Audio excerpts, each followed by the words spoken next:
दोस्तों नमस्कार, स्वागत है आप सभी का। अगर फिर से चलिए जानते हैं बिहार की ताज़ा खबरों को, लेकिन उससे पहले अगर आपने अभी तक इस चैनल को सब्सक्राइब नहीं किया तो सब्सक्राइब कर लें, जिससे कि आपको बिहार की ताज़ा खबर रोजाना मिलती रहे। सबसे पहली बड़ी खबर, बिहार यूनिवर्सिटी कुलपति समेत 4 अधिकारियों पर वित्तीय और अन्य प्रकार की गड़बड़ियों के आरोप में एफआईआर दर्ज करवाया गया है। मुजफ्फरपुर के भाजपा सांसद अजय निषाद कुलपति और अन्य अधिकारी के समर्थन में उतर आए हैं। केस किए जाने के विरोध में शिक्षक, शिक्षकेतर कर्मचारी संघ और सांसद अजय निषाद भी आंदोलन में शामिल हो गए हैं। प्राथमिकी के खिलाफ शिक्षकों, कर्मचारियों और छात्रों में काफी आक्रोश है। बड़ी खबर, जितिया पर्व पर स्नान के दौरान 12 लोगों की मौत। बिहार के अलग अलग जिले में जितिया पर्व पर स्नान के दौरान 12 लोगों की मौत हो गई। आरा में सोन नदी में 5 लड़कियां बह गई। सबसे भयावह घटना आरा के भोजपुर में घटी है, जब सोन नदी में नहाने के दौरान 5 लड़कियां बह गई, जिनकी तलाश जारी है। वहीं जहानाबाद में 2 किशोर समेत 4 लोग नदी में डूब गए। बड़ी खबर, क्षेत्रीय पार्टियों को खत्म करने के जेपी नड्डा के बयान पर चिराग पासवान भड़के। बीजेपी के राष्ट्रीय अध्यक्ष जेपी नड्डा ने क्षेत्रीय पार्टियों के समाप्त हो जाने वाला बयान दूसरी बार देकर बिहार की राजनीति को गर्म कर दिया है।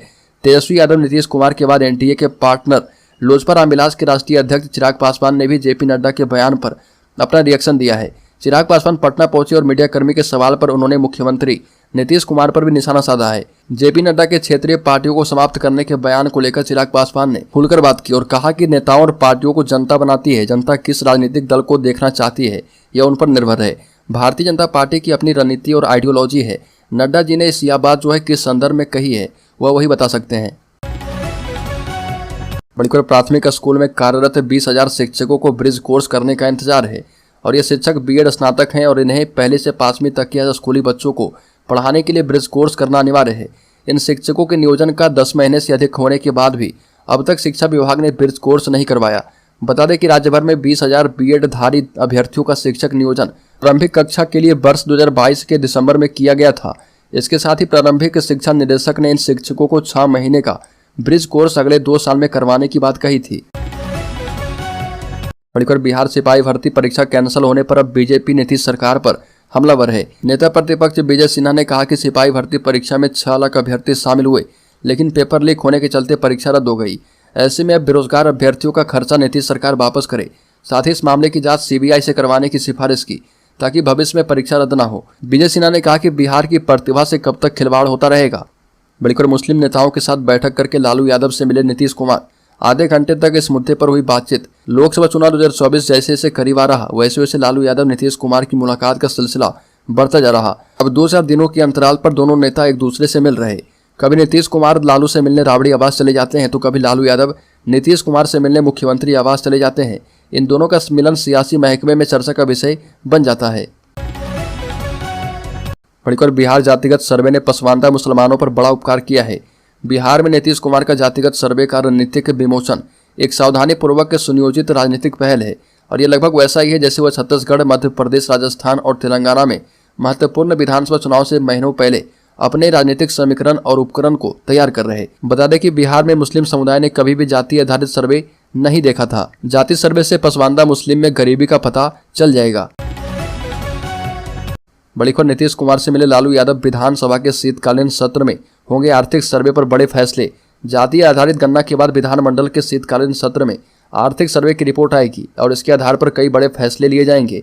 ये निर्णय बिहार के सभी वर्गों के लिए लाभकारी होगा। मुख्यमंत्री नीतीश कुमार ने आईएमआईएम प्रमुख असदुद्दीन ओवैसी को भाजपा का एजेंट बताते हुए अल्पसंख्यकों को उनसे सावधान रहने और भ्रमित नहीं होने की सलाह दी। नीतीश कुमार ने अल्पसंख्यक नेताओं से समर्थन मांगा है और कहा कि राज्य की अधिकतर सीटों पर भाजपा के खिलाफ जीत हासिल करनी है।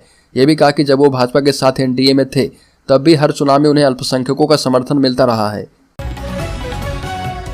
बड़ी खबर, अब बिहार में जल्द आंदोलन होगा। किसान नेता राकेश टिकैत ने पटना पहुंचते ही दिया बड़ा बयान। सियासत हुई तेज। चर्चित किसान नेता राकेश टिकैत पटना पहुंचे और मीडिया से बातचीत की। आरजेडी विधायक और पूर्व कृषि मंत्री सुधाकर सिंह भी मौजूद रहे। राकेश टिकैत ने कहा कि यहाँ का एग्रीकल्चर सेक्टर पूरी तरह खत्म हो चुका है। बिहार के किसानों को बचाना है तो सबसे पहले बाजार समिति को बहाल करना होगा। हम विकास के विरोधी नहीं है, लेकिन किसानों को विनाश करके विकास नहीं हो सकता। इसके लिए आंदोलन करना होगा, नहीं तो किसानों की जमीन बेवजह लूटती जाएगी। अब बिहार में जल्द आंदोलन होगा। वहीं जाति गणना के सवाल पर उन्होंने कहा कि हमारा उद्देश्य जाति गणना नहीं है, हमारा उद्देश्य खेतों में काम करने वालों के लिए है। बड़ी जीविका मुख्यमंत्री नीतीश कुमार के ड्रीम प्रोजेक्ट में महत्वपूर्ण स्थान रखता है। आए दिन कई सभाओं में मुख्यमंत्री जीविका दीदियों से संवाद स्थापित करते हैं। इसी कड़ी में उन्हें कई महत्वपूर्ण काम सौंपे गए हैं। इस बीच राज्य के विभिन्न जिलों से आई दीदियों ने पटना की सड़कों पर जमकर हंगामा करते हुए पूरी तरह से गांधी मैदान को जाम कर दिया। इससे गांधी मैदान और उसके आसपास के इलाके में पूरी तरह से अफरा तफरी का माहौल हो गया। हजारों की संख्या में महिलाएं सड़क पर उतरी और अपनी मांगों को लेकर वो काफी दिनों से संघर्ष कर रही है। वेतनमान और अस्थायीकरण की मांग को लेकर कई दिनों से इनका आंदोलन चल रहा। बड़ी खबर बिहार में एनएच पर बढ़ते हादसों को रोकने के लिए गश्ती दल का गठन करेगी बिहार पुलिस। 1500 पुलिसकर्मी रखेंगे नजर। बिहार से गुजरने वाले राष्ट्रीय राजमार्गों पर सड़क दुर्घटनाएं रोकने के लिए बिहार पुलिस विशेष गश्ती दल का गठन करेगी। इस गश्ती दल में करीब 1500 ट्रैफिक पुलिसकर्मी होंगे जो कि ओवर स्पीड और रफ ड्राइविंग आदि पर नजर रखेंगे ताकि दुर्घटनाओं में कमी आ पाए। यातायात के अपर पुलिस महानिदेशक सुधांशु कुमार ने बताया कि इससे जुड़ा प्रस्ताव वरीय अधिकारी को भेजा गया है। राज्य में राष्ट्रीय राजमार्ग की कुल लंबाई करीब 5000 किलोमीटर है और यह राज्य के कुल सड़कों की लंबाई का महज 4% है। बड़ी खबर बिहार में जाति आधारित गणना के आंकड़े पर हर स्तर पर प्रश्न चिन्ह खड़े किए जा रहे। यादव, कुर्मी और मुसलमान को छोड़ दें तो हर एक जाति के लोगों को गणना के आंकड़े पर संदेह है। सरकार की रिपोर्ट में अति पिछड़ों की आबादी सबसे अधिक 36% बताई गई है, मगर उनके बीच से भी विरोध के स्वर उठ रहे। धानुक समाज से आने वाले जेडीयू महासचिव ने मुख्यमंत्री नीतीश कुमार को चिट्ठी लिखकर जातिगत गणना की रिपोर्ट पर सवाल खड़े किए हैं और उसके बाद सभी समाज से आने वाले सांसद विधायक सरकार के पक्ष में उतर गए। जदयू के प्रदेश महासचिव प्रगति मेहता ने मुख्यमंत्री को पत्र लिखकर धानुक जाति की आबादी की ठीक से गिनती नहीं करने की शिकायत की है। बता दें कि धानुक समाज से आने वाले सांसद विधायक की जातिगत गणना को सही करार दे रहे। इसके बाद जेडीयू महासचिव प्रगति मेहता ने दोनों को करारा जवाब दिया और सोशल मीडिया पोस्ट पर प्रगति मेहता ने अपने समाज से आने वाले नेताओं को कड़ा जवाब दिया है और कहा कि धानुक समाज आपको माफ नहीं करेगा। बड़ी खबर जेडीयू के साथ अब आरजेडी को भी बड़ा झटका देने की तैयारी में बीजेपी। अति पिछड़ा समाज से आने वाले पूर्व एमपी को दल में शामिल करवाकर नीतीश लालू को शिकस्त देने की प्लानिंग है।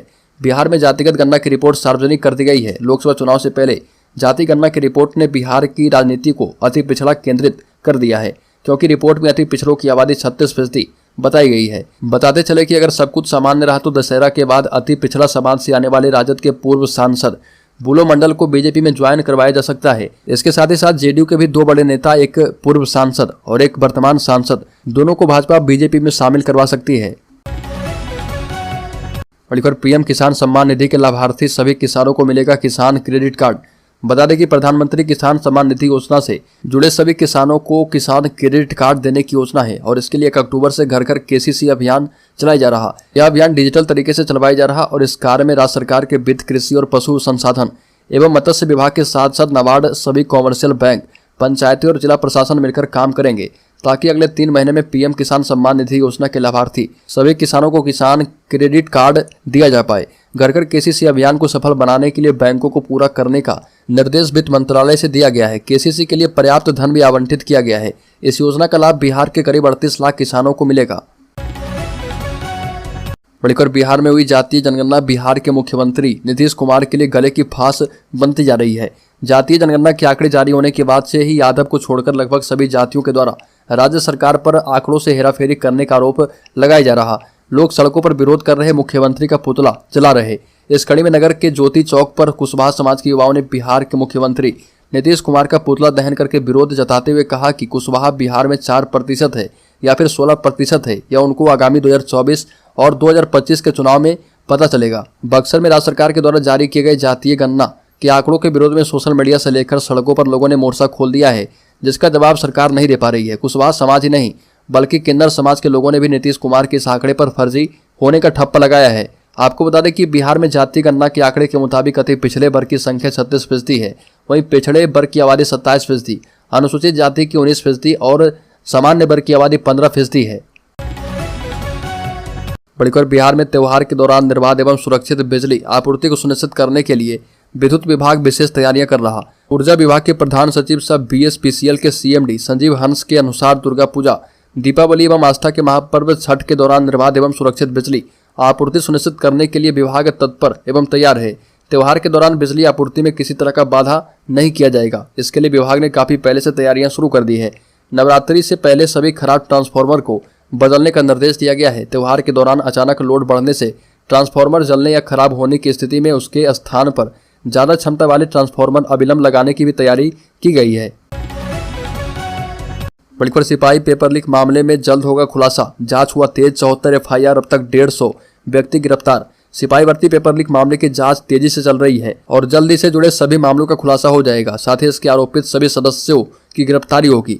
और यह जानकारी एडीजी मुख्यालय जितेंद्र सिंह गंगवार ने पुलिस मुख्यालय को प्रेस वार्ता में दी और कहा कि इस मामले में अब तक सभी जिलों में 74 एफआईआर दर्ज की जा चुकी है और इसमें 150 अभियुक्तों को गिरफ्तार किया जा चुका है। फिलहाल इस मामले की जांच आर्थिक अपराध इकाई को सौंपी गई है। जांच आर्थिक अपराध इकाई को सौंपने के बाद इसमें 4 टीमों का गठन किया गया है जो इससे जुड़े तमाम पहलुओं की जांच में जुटी है। अब तक 54 एफआईआर में ब्लूटूथ से चोरी करने की बात सामने आई है। यह देखा जा रहा है कि इसका लिंक कहां से जुड़ा हुआ था, क्या कोई केंद्रीकृत व्यवस्था नकल करवाने के लिए की गई थी और इसमें गैंग शामिल है या फिर अनेक गैंग शामिल है। फिलहाल इस मामले में एडीजी ने किसी दूसरे राज्य के लिंक जुड़ने की बात से इनकार किया है और ये भी कहा कि अब तक की जांच में इस तरह का कोई प्रमाण नहीं मिला है। बड़ी खबर बिहार में जातीय गणना के आंकड़े जारी होने के बाद बीजेपी की ओर से पार्टी नेताओं को सलाह दी गई है कि यदि राज्य की सभी 40 लोकसभा सीटों पर जीत हासिल करनी है तो जाति विशेष पर नहीं बल्कि सभी जातियों को विश्वास मिले। और एक दिन के दौरे पर बिहार पहुंचे पार्टी के राष्ट्रीय अध्यक्ष जेपी नड्डा ने सांसदों, विधायकों और पदाधिकारियों के साथ बैठक की। इसके बाद नड्डा ने राज्य कोर कमेटी के साथ भी एक अहम मीटिंग की है जिसमें उन्होंने सबका साथ सबका विकास के प्रति पार्टी की प्रतिबद्धता याद दिलाई है। बैठक में शामिल बीजेपी के एक नेता ने बताया कि पार्टी अध्यक्ष की ओर से कहा गया है कि भाजपा ने हमेशा सभी समुदाय के लिए काम करने में विश्वास किया है और समुदाय के सभी वर्गों तक संदेश जाना चाहिए कि भाजपा ही उनकी भलाई की सच्ची शुभचिंतक है।